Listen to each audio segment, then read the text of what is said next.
नमः श्री वर्धमानाय श्री सुखदेवात्मने सार्वभौमात्मलोकानां यज्ञप्रणाय श्री भगवान की श्री भगवान की पार्श्वनाथ भगवान की शांतिनाथ भगवान की कृष्ण महावीर भगवान की ओंकेश्वर बाहुबली भगवान की शंकर भगवंतों की अजय श्री कुंकुम देवी की अजय श्री संतरज्जी स्वामी की अजय श्री देवानंद जी महाराज की अम्बुदेव श्री जयवीर जी महाराज की समस्त आचार्यों की महाराज की स्वामी माता की जय श्री राम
शासन महात्म्य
Naam चेतुम दर्शनम जन्म संततिम दर्शनम जन्म संततिम नामहीन मलं चेतुम दर्शनम जन्म संततिम नामहीन मलं चेतुम दर्शनम जन्म संततिम नामहीन मलं चेतुम दर्शनम जन्म संततिम न ही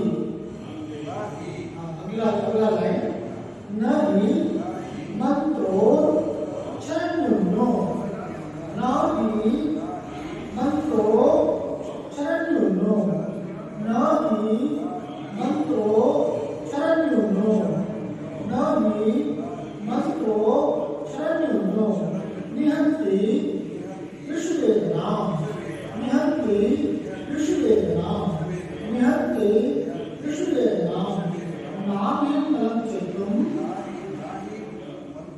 नामहीन मलं चेतुम नामहीन देखो अक्षर जोड़ करके शब्द बना और उसके बाद शुद्ध शुद्ध उच्चारण करें नामहीन मलं चेतुम दर्शनम जन्म संततिम नामहीन मलं चेतुम दर्शनम जन्म संततिम नामहीन मलं चेतुम दर्शनम जन्म संततिम न ही मंत्रो चरणुनो निहंति विश्ववेदनाम न ही मंत्रो चरणुनो निहंति विश्ववेदनाम न ही मंत्रो चरणुनो निहंति विश्ववेदनाम नामहीन मलं चेतुम दर्शनम जन्म संततिम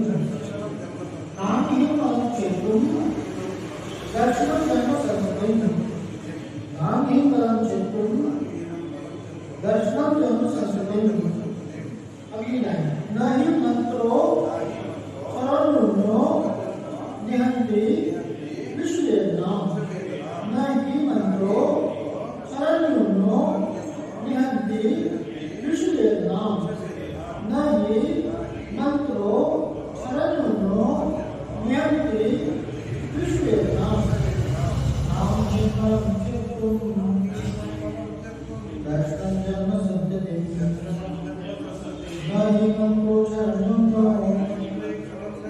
निहंति विश्ववेदनाम नामहीन मलं चेतुम दर्शनम जन्म संततिम न ही मंत्रो चरणुनो निहंति विश्ववेदनाम नामहीन मलं चेतुम दर्शनम जन्म संततिम न ही मंत्रो चरणुनो निहंति विश्ववेदनाम क्या करेंगे नामहीन मलं चेतुम दर्शनम जन्म संततिम यानी हमने देखिए जो 8 अंग अपन ने जाना निसंदिग्ध आदि 8 अंगों को अपन ने जाना उन 8 अंगों से भी उनमें कोई भी एक अंग अगर कर्म कम है तो वो अंगहीन है एक अंग से निसंदिग्ध आदि में से एक भी अंग अगर कम है तो वो सम्यक दर्शन कैसा है दर्शन के बाद सम्यक दर्शन वो सम्यक दर्शन कैसा है अंग से विहीन है विकलांग है अल्पांग है पूर्ण नहीं है निर्दोष नहीं है दोष से सहित है जन्म संतति और ऐसा सम्यक दर्शन जो दोष से सहित है जो अपूर्ण है जो अतिविहीन है कहते हैं जन्म संतति चेतुम अलम जन्म रूपी जो परंपरा है जन्म मरण का जो विस्तार चल रहा है जन्म मरण रूपी जो संसार अनादिकाल से चल रहा है जो दुख का कारण है न चेतुम उसे नष्ट करने में अलग समर्थ नहीं अंग से भी सम्यक दर्शन ऐसा है वो सम्यक दर्शन कि जन्म मरण रूपी संतति को परंपरा को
वो चेलो काट लेता है, तो उसकी विष को उतारने का मंत्र होता है, मतलब जो मंत्र के जानकार होते हैं और उस मंत्र को से उस विष को काट देते हैं। ऐसे मंत्र में असीम शक्ति होती है, तो उस मंत्र के प्रभाव से वो विष भी दूर हो जाता है।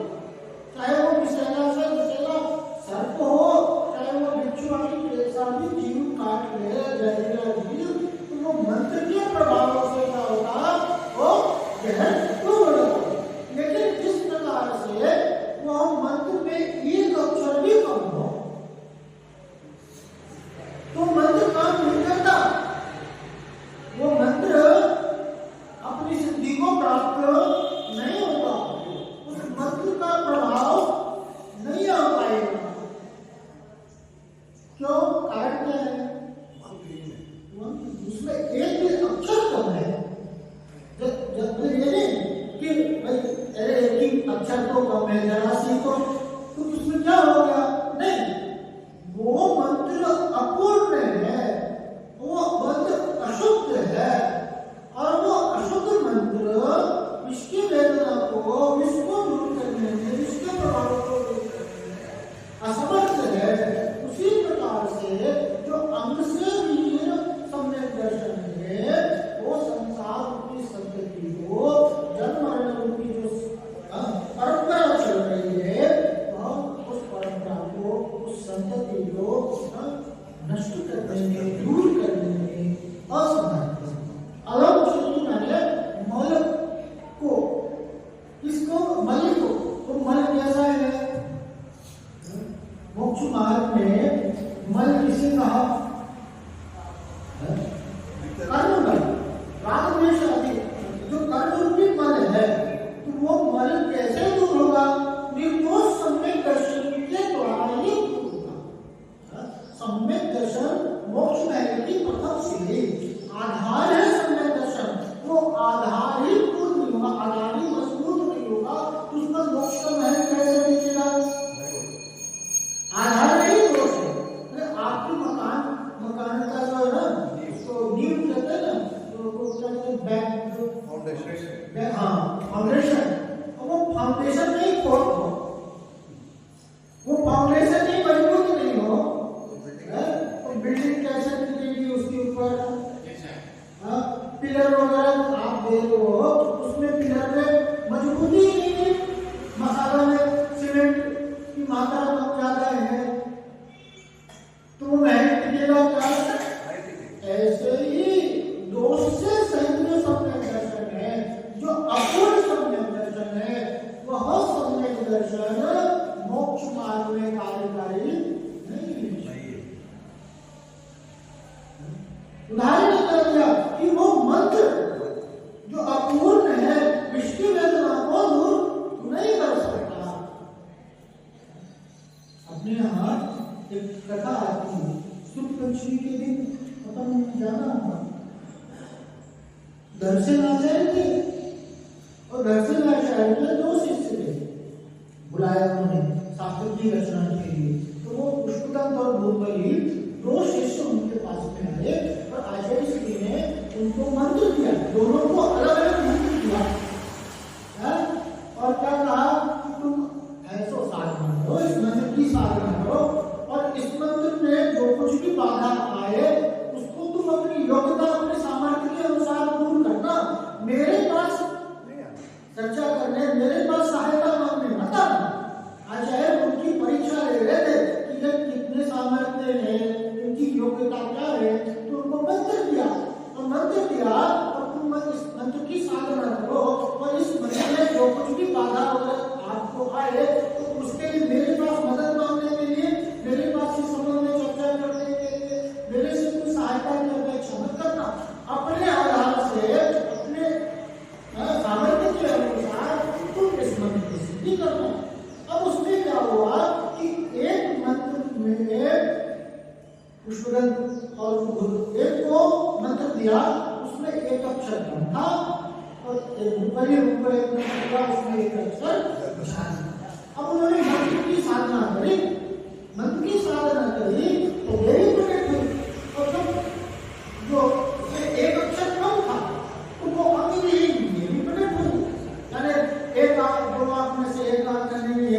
या कान है तो कैसा है, मतलब अंग भी। और जिनके एक अक्षर ज्यादा था तो अंग से अधिक, यानी 32 दांत होते हैं तो 36 दांत है, मतलब कान है 2 की जगह, मतलब इस प्रकार से न्यूना अधिक। इसमें एक मंत्र में एक अक्षर कम था, उसमें अंग में कमी थी और एक अक्षर ज्यादा था। अब उन्होंने देखा कि ये क्या मामला है। देवी देव तो सर्वांग सुंदर होते हैं और देव प्रकट हुए हैं इस मंत्र के माध्यम से, तो उन्हें सुंदर होना चाहिए, तो इसमें क्या बात है। उन्होंने विचार किया, मंत्र की पड़ताल करी तो जाना कि अक्षर कम ज्यादा है। तो उन्होंने अपनी योग्यता के अनुसार क्या किया, मंत्र को सही किया, जो कम ज्यादा अक्षर थे ना तो उन्होंने सही। फिर क्या हुआ, सुंदर देव प्रकट हुए। ये इससे अपने क्या जाना कि जो मंत्र है वो अगर अपूर्ण है या मंत्र में कुछ भी त्रुटि है तो उसका प्रभाव भी कैसा आता है। उसी अनुसार यहाँ पर क्या कहा कि जो सम्यक दर्शन है हमारे लिए कल्याण का कारण है, और उस सम्यक दर्शन में अगर ये बातें किसी एक भी बात निशंकित निकांक्षित आदि जो 8 अंग है उसमें से एक भी अंग अगर कम है तो वो कैसा है, मनुष्य है ना, उसका एक अंग भंग है, उसको क्या कहेंगे, विकलांग कहेंगे।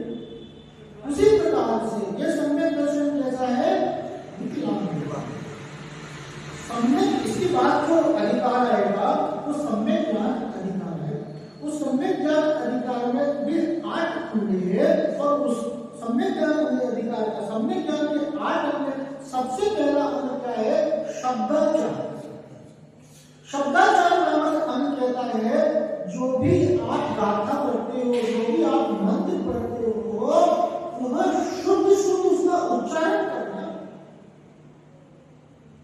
उच्चारण स्पष्ट होना चाहिए, उच्चारण शुद्ध होना चाहिए, तभी उसका प्रभाव आता है। हम मंत्र का पाठ करते ही नहीं, रोज माताएं माला लेकर के जाप करती है, लेकिन आपको उसका प्रभाव नहीं मिल पाता। बहुत शिकायत आती है, लोग कहते हैं महाराज जी हम जाप करते हैं लेकिन हमारे लिए तो जाप का फल नहीं मिलता, शांति नहीं मिलती, उपयोग स्थिर नहीं होता, बिल्कुल हम जाप करते हैं, कुछ भी करते हैं, लेकिन हमें ऐसा कुछ भी शांति नहीं मिलती। विचार करो, आप मंत्र का जाप करते हैं, कई लोग नमोकार मंत्र का जाप करते हैं, आप नमोकार मंत्र का जाप शुरू कर रहे हो, क्या कैसे ऐसे जल्दी जल्दी पढ़ दिया और शुद्ध अशुद्ध है, कायक से करो तो 9 बार नमोकार मंत्र का पाठ करते मन में पढ़ते, वो मन में 9 बार भी शुद्ध शुद्ध पढ़ पाते हैं, फटाफट 9 बार हो गए, 5 सेकंड भी नहीं लगते। कैसे आएगा मंत्र है, गाथा है, भक्तामृत स्तोत्र आदि स्तोत्र पाठ आप करते हैं, ये इनका क्या करना, शुद्ध शुद्ध उच्चारण करो, और शुद्ध उच्चारण ही हमारे लिए परिणाम को ला सकता है।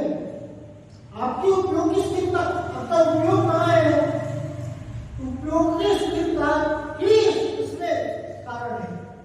उपयोग अगर अस्थिर है तो आप क्या करोगे, निपटाओगे, ऐसे भी आपको ऐसा मंत्र करना है, जाप करना है। और उपयोग की स्थिरता, जब आपका मंत्र पर ध्यान रहेगा तो उपयोग भी स्थिर होगा और उच्चारण भी सही होगा, और उसका परिणाम भी हमें जीवन में सही आएगा।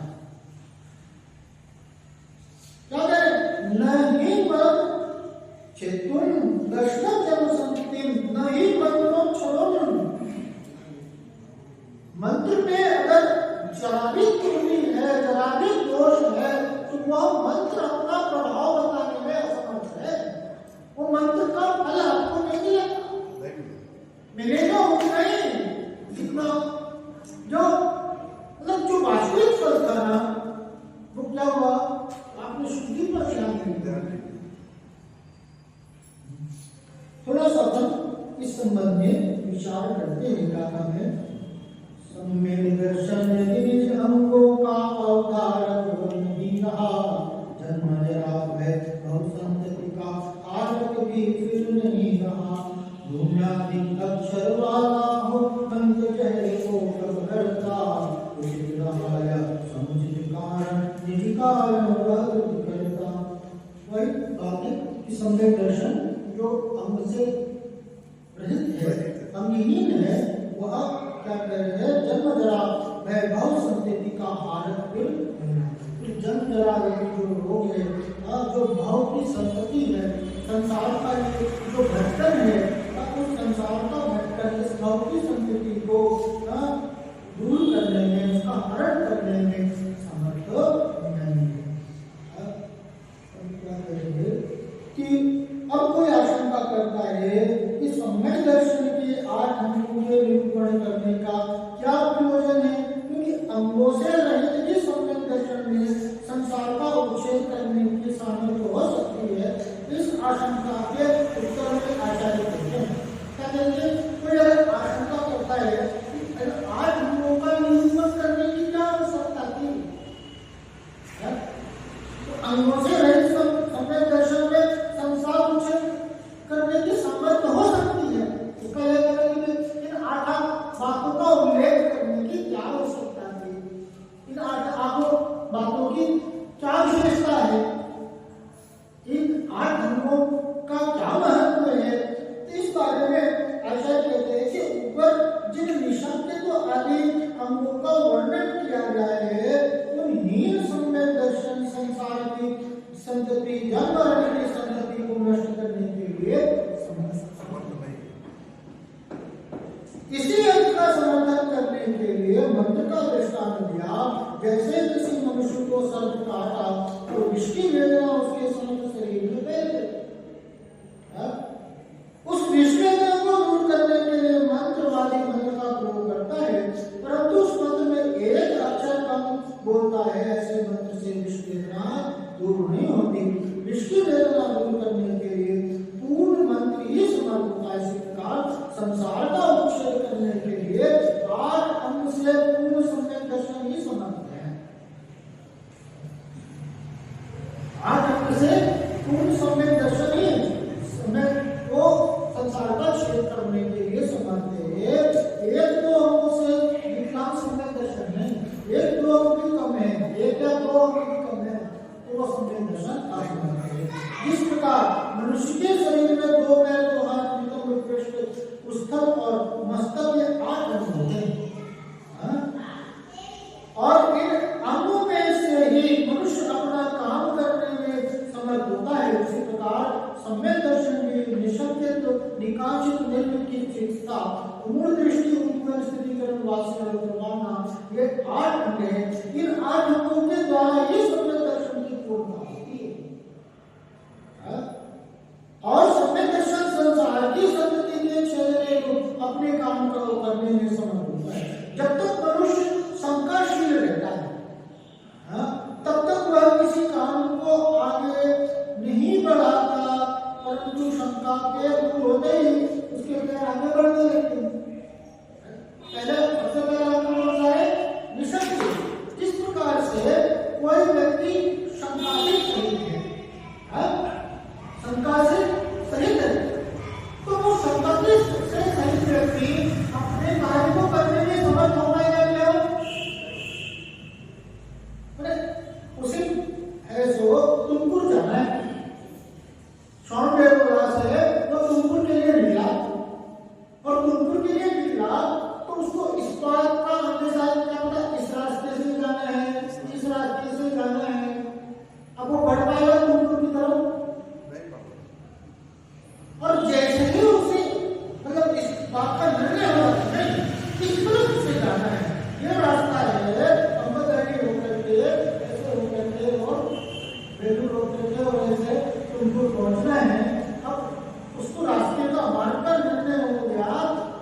उसको शंका है, उसके कदम को तो रोक सकता है क्या?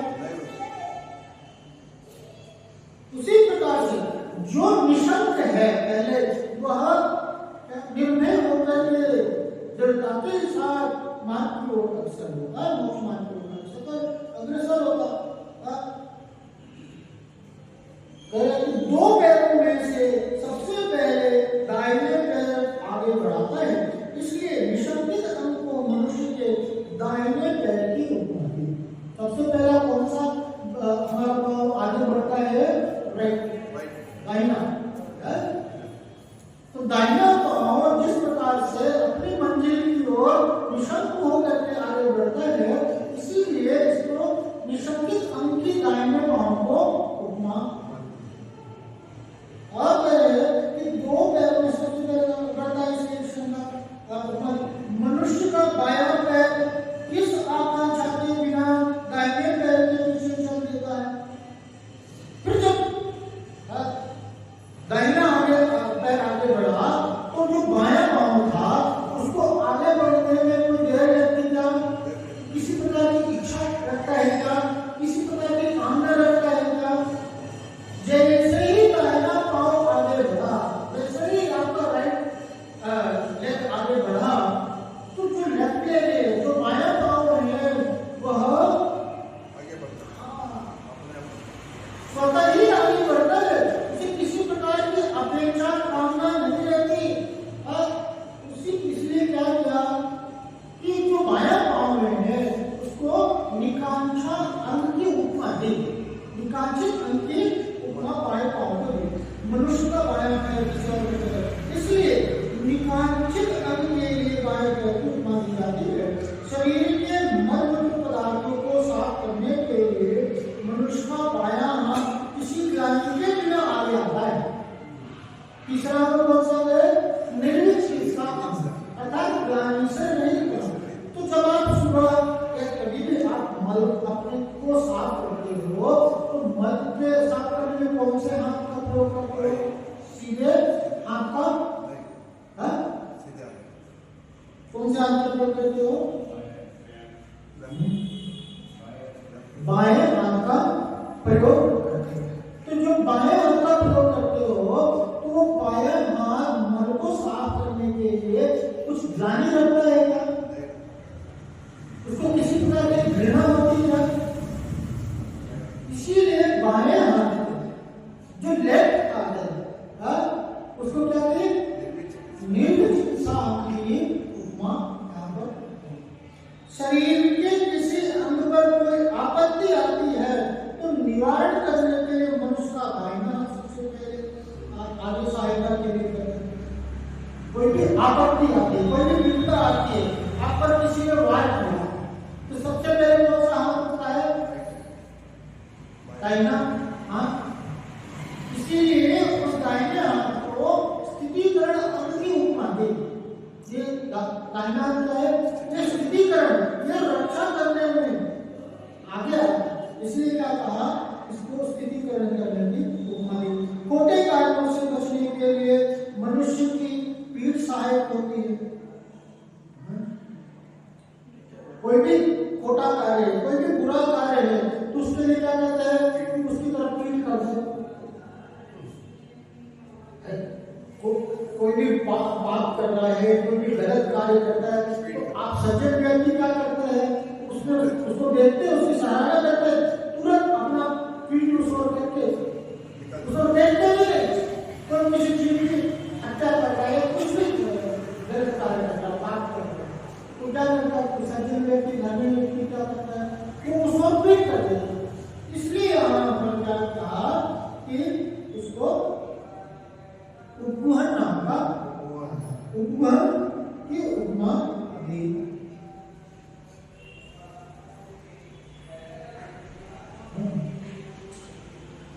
खोटे कार्य मनुष्य पाप से बच जाता है। इसलिए खोटे कार्यों से मानसिक, वाचिक और शारीरिक असहयोग वाले अमूल दृष्टि अनुपयुक्त नहीं, उपगुहन नहीं, अमूल दृष्टि।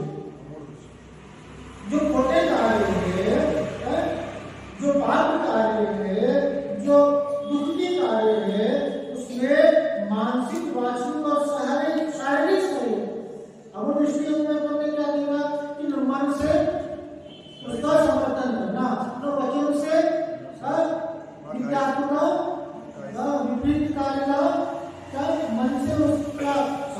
नहीं करना और वचन से प्रशंसा भी नहीं करना और शरीर के माध्यम से वो क्रिया या ऐसे स्थान को ग्रहण नहीं करना। आप यही कह रहे हैं कि जैसे पेड़ दिखा देने से पाप से मनुष्य बच जाता है, इसीलिए कह रहे हैं मानसिक वाचिक और शारीरिक असर करने वाले अमूल दृष्टि अंग के लिए पीठ की उपमा दी कि क्या करो ऐसे प्रत्यात्म के कार्य में जैसे पीठ कर दे। वहां पर पीठ की उपमा पीठ का उदाहरण दिया, इसका में अमूल दृष्टि ऐसे छोटे कार्य ऐसे विपरीत कार्य की ओर क्या करो अपना पीठ कर दो। उस छोटे कार्य उस प्रत्यात्म के कार्य में क्या करना मन वचन कार्य से अपनी समर्था नहीं जारी करना। यह अमूल दृष्टि। जिस प्रकार मनुष्य अपने नितंब को प्रकट करने में लज्जा का अनुभव करता है उसे प्रकट नहीं करता, इसी प्रकार सम्यक दृष्टि जीव किसी के दोषों को प्रकट करने में लज्जा अनुभव करता है, वह प्रकट नहीं करता। इसलिए उपगमन अंग के लिए नितंब की उपमा निस्तंभ है। नितंब को अपन उघाड़ते हैं क्या, बनियान पहनता है आदमी, दुपट्टा पहनता है आदमी, ऐसा व्यक्ति बनियान दुपट्टा क्यों पहनता है? उसे लज्जा है, उसे जो लज्जा से विलीन होगा, जिसे लाज नहीं होगी, जिसकी कोई मर्यादा नहीं होगी, वो उसी प्रकार से किसी के दोष को छुपाना,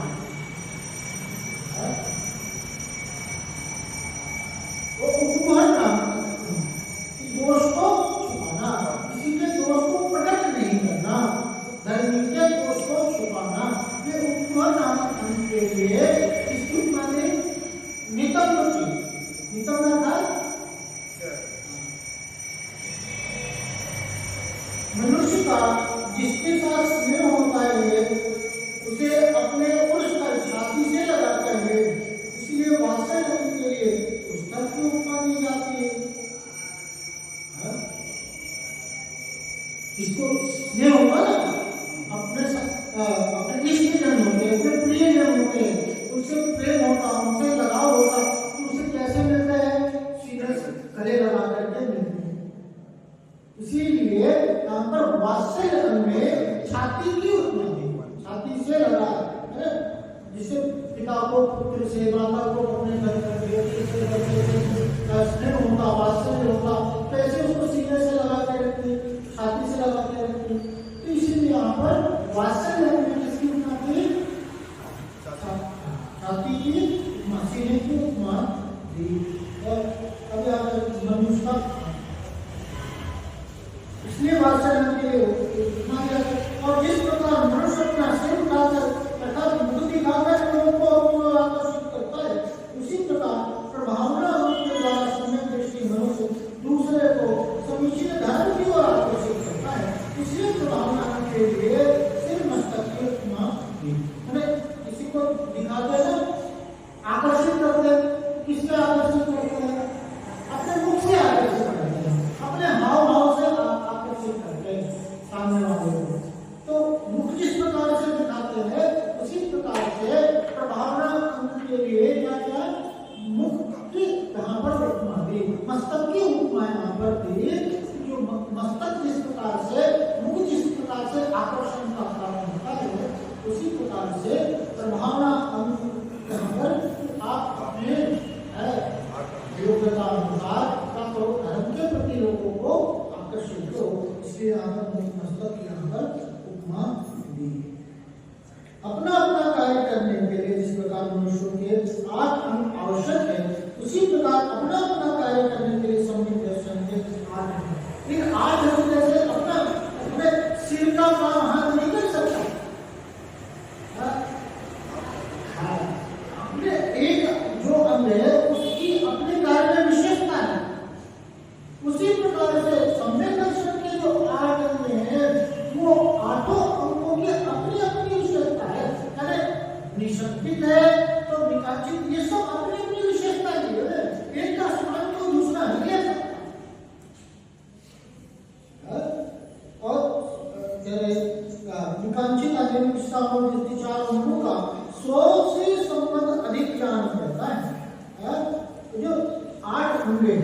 निशंकित, निकांक्षित और निर्विचिकित्सा और अमूल दृष्टि। आज में से जो चार जो पहले के अंग है उसका संबंध किससे है? निशंकित, निकांक्षित और निर्विचिकित्सा और अमूल दृष्टि जो है उसकी किसके साथ है? स्वयं के साथ। वो अब किसके संबंध रखता है? कहां से उत्पन्न होता है?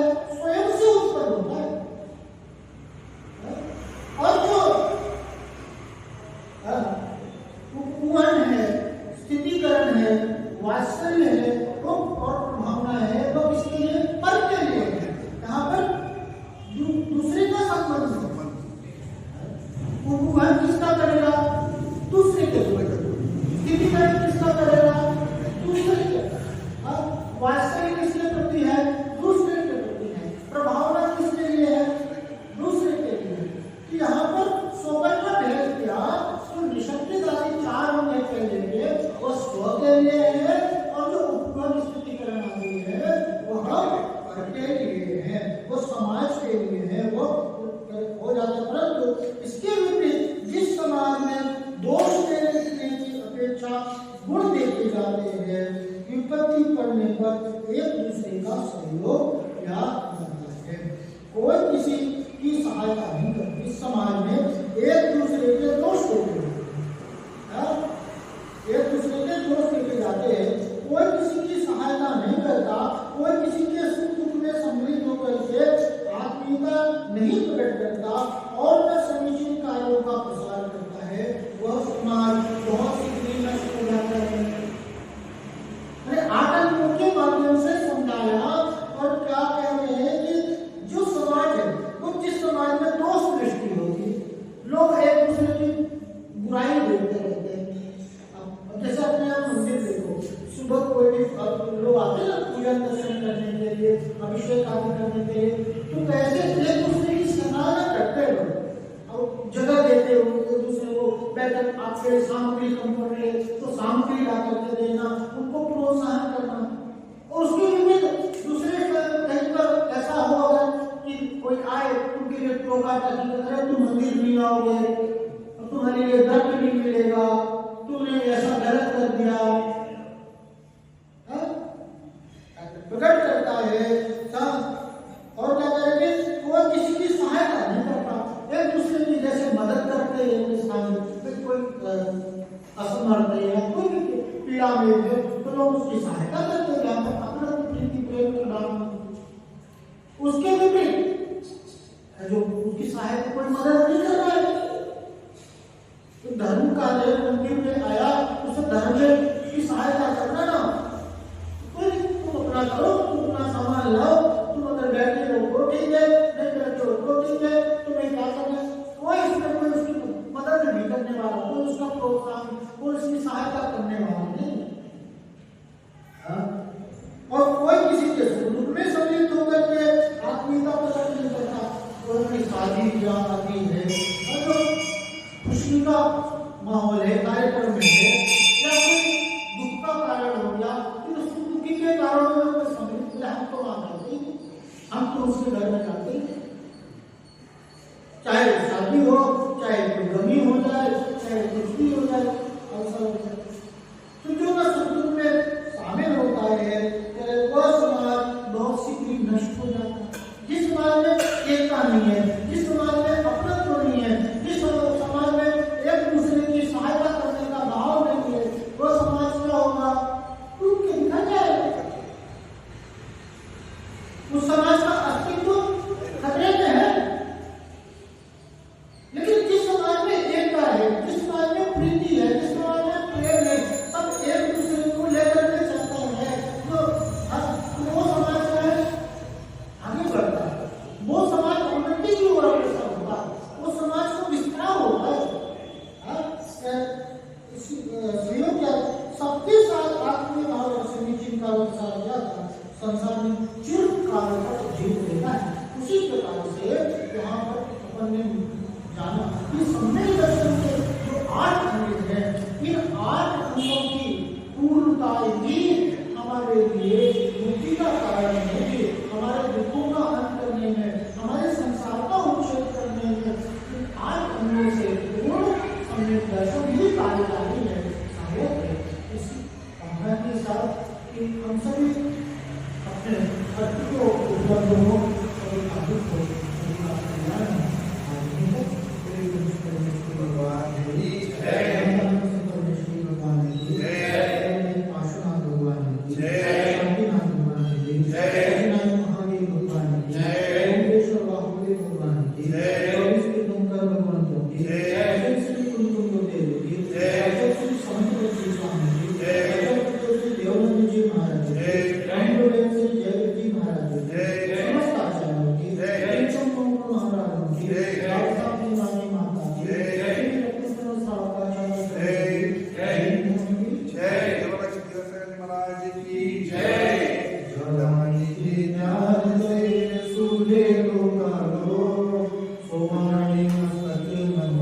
सदा